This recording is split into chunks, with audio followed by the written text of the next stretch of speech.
افغانستان والے معاملے پہ ہمیں فتح ہو، افغانستان گھٹنے لگائے۔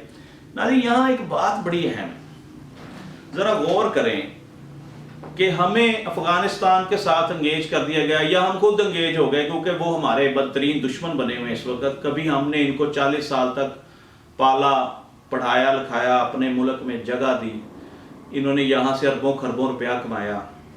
ناظرین یہ آپ نے دھیان سے سننا ہے کہ جب سے افغانستان کے ساتھ ہماری جنگ چل رہی ہے بارڈرز کے اوپر، یہ بلوچی پٹی، یہ کے پی کے کی پٹی، ان دو پٹیوں پہ یہ ہزاروں میل کی پٹیاں ہیں، جب سے جنگ چل رہی ہے اور طالبان کو ہماری فوج جہنم واصل کر رہی ہے، ایک بھی بم دھماکہ پاکستان میں نہیں ہوا، ایک بھی خودکش حملہ نہیں ہوا، کسی چوکی پر فائرنگ نہیں ہوئی۔ جب سے یہ جنگ شروع ہوئی ہے، جنگ سے پہلے روزانہ فائرنگز بھی ہو رہی تھیں، ہلاکتیں بھی ہو رہی تھیں، ڈرون بھی آ رہے تھے، خودکش حملے بھی ہو رہے تھے۔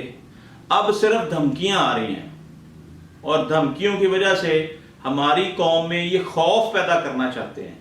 پاکستانی قوم خوف زدہ نہیں ہے، ہم نے آج تک ہزاروں لاکھوں جانیں قربان کی ہیں، لیکن ہم دشمن سے کبھی خوف زدہ نہیں ہوئے۔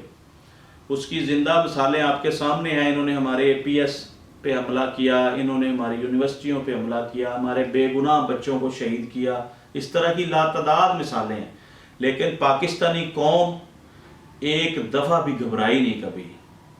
انشاءاللہ ابھی بھی جیت پاکستان کی ہوگی اور افغانستان کو ہار تسلیم کرنی ہوگی، کیونکہ اس کی بیک اینڈ پہ بھارت ہے۔ بھارت استعمال کرتا ہے افغانیوں کو ہمارے خلاف۔ اب تو پوری دنیا کو ہم نے ان کا چہرہ دکھا دیا ہے کہ جب سے یہ ہمارے ساتھ جنگ لڑ رہے ہیں، ہمارے ملک میں دہشت گرد انٹر نہیں ہو سکا۔